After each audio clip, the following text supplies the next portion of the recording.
This is an explanation of how you put a DOL file into STIM. Here we've got the DOL file for square to round forming radii on a press brake. The DOL file first of all starts off by telling you what it is, and then it sets its values to 0. It asks for certain parameters, input data. So where you've got in with a bracket, it's asking for a size. Here the sizes are plate length, plate width, thickness, number of radii to set, length of radii to set, and reference quantity. So let's have a look at what this particular task looks like in STIM. So we go to Resources and Tasks. I've put it in Forming. So if I go to the Forming menu, we've now got in here Forming radii, and we've put it into Fabrication, Plate, Sheet, Bar, and Forming menus. So these menus are available for the machines to latch onto. So it's a way of restricting the number of tasks that are visible for any particular machine type operation. We can put in particular gauging minutes, manipulation minutes. Safe distance doesn't apply unless it's cutting, and speed and feed are overrides for cutting as well. So you can see that we can put some extra pieces of time into them if you want to.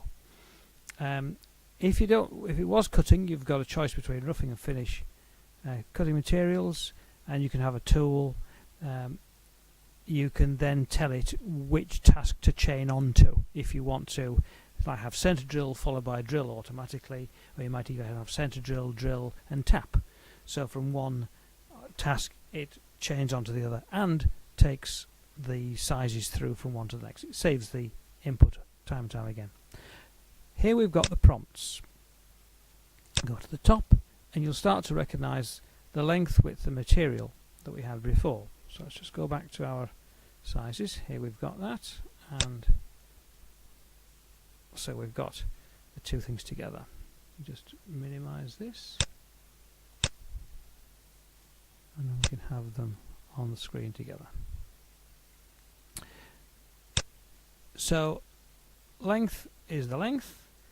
I've chosen to ask it to have a parameter, which means that it's going to reduce the amount of keyboard entry, because you'll be using the same plate size for lots of different tasks or DOLs. Where you've got a tick, it means that that prompt will be visible to the user. Where we've got a blank, that isn't visible. The reason that is there is I've made this the easy way. I've copied a task previously defined. It had an outside diameter in it. I now don't want it, but I've left it there because it would upset all these references, like 5 refers to -5 down here, and if I'd taken that out, that would have been -4, so I'd have to rekey all this. So it's just a way of using previously defined information and minimizing the amount of time and effort you spend making the new task.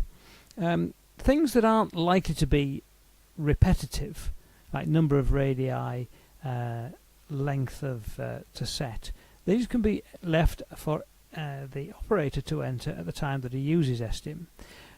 Where you've got things that are likely to be the case, 1 or 2, so most of the time it's going to be 1, maybe most of the time it's 2, so you put 2 in there, but it would mean that the chap didn't have to enter a value when he selected this task. So the top part of a DOL file is the same as the top part of a task, and then down here we start to have calculations, and here you've got A is D, which is, if you look back up here, D is let me see where it inputs D there, so D input D, so the plate width is D and the plate length is L, so that's what we have. So we know that D and L are So now we have d, which is length, which is 1 dash 1 divided by 1000. Doesn't whether it's 1 or 2 and 2 and 1, but it's the answer to the first prompt divided by 1000 times the answer to the second prompt multiplied by 1000, and then both of those multiplied together, and that's the equivalent to that. The next thing down here is the W, and that's the W there. This is just simply copied in. This doesn't actually function for anything other than an aide-memoire. So here is the equivalent. So you'll see that the answer, which is going to be W, and in our case the answer is going to go into prompt number 9. The thickness, T, was in fact 3, so that is dash 3, times dash 8, which is A, and then we've got all these numbers, so we just put those numbers in, and it's the same arrangement of the multiplication and the brackets as we have before. So it's the same expression, just with different names. Then we've got kilograms, kilogram calculation, and then we've got here an if statement. Now that means if the A value is less than or equal to 0.21, then you create that value. So it creates C to be equal to plus 3. So over here we've got the same sort of thing where it says if dash 8, which is A, dash 8, A, if it's less than, but we don't have less than or equal to, so we've just got less than. So you make this value here just slightly bigger. It won't ever be spot on.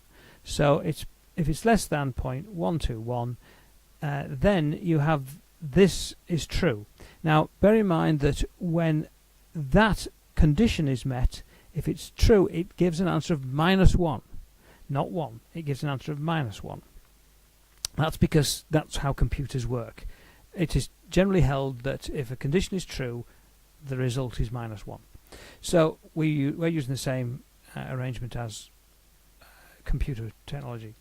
So there we have the first value of C is going to be the expression of that if that is true. Then we have another one. It's a range between if it's greater than 0.12 and if it's less than 0.25. So here we have if it's greater than 0.12 and if it's less than 0.25, then we have that expression, which is just the same thing as that before. So it's the same number, but instead of having Q's and C's, we have dash 5s and dash 9s. And then the next one is the same, but it's just, so basically you would copy one and put it into the next until you get down to the bottom, and then you add them all together. Now these conditions, bear in mind, just notice something here, because you've got 2 multiplied, -1 times -1 is +1, so you don't need the minus sign. That's a single condition, those are 2 conditions, so that's why the minus sign's there and not there. When you get to this point here, C is 11 plus 12 plus 13, so it's just an accumulation of all those. Come down a bit more, and so we have an evaluation of C. Now let's have a look down here. So this is the same thing as here. We're going to result with a C here, and then we want to have if the P is less than 300 or equal to 300, so we've got that. If it's greater than 300, then do this calculation. So we've got one calculation or another calculation. So that's what that is. That's an expression of that. You just got to unravel the mathematics of it. It's straightforward algebra.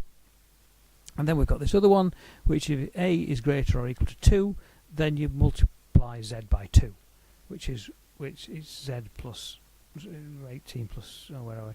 And this one here, it's either 19 on its own or it's 19 twice. That's why we've got this addition on. And then we've got this other A, which is that calculation there, and that is where it finishes for this answer, and it gives you an answer of as a manual time, which is -21 times -7, and that is how a task is made up. Now let's just have a look at how you actually create that task. So just close that down, go back into tasks, and we'll say that we're going to edit, we're going to copy a task. So we'll start off with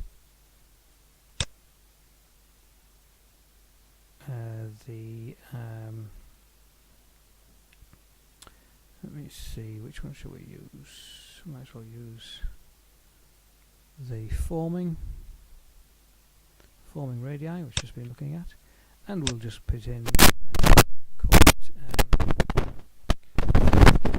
new forming.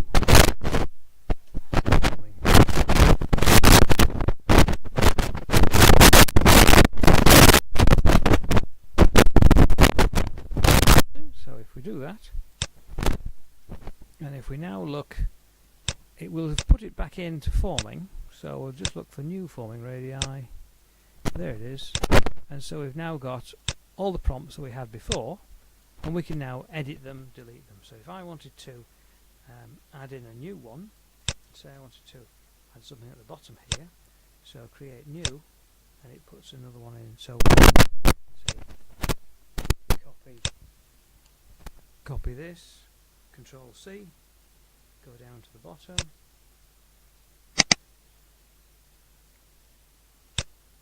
and Control V.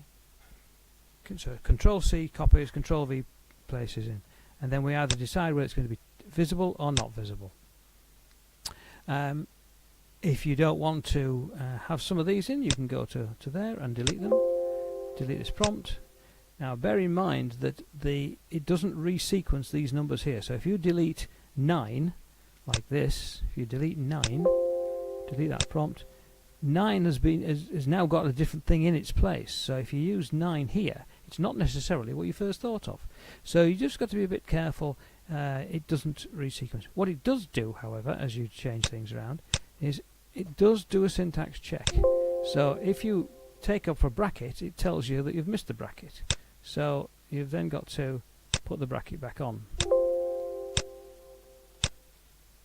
put the bracket back on, and then syntax checks all right.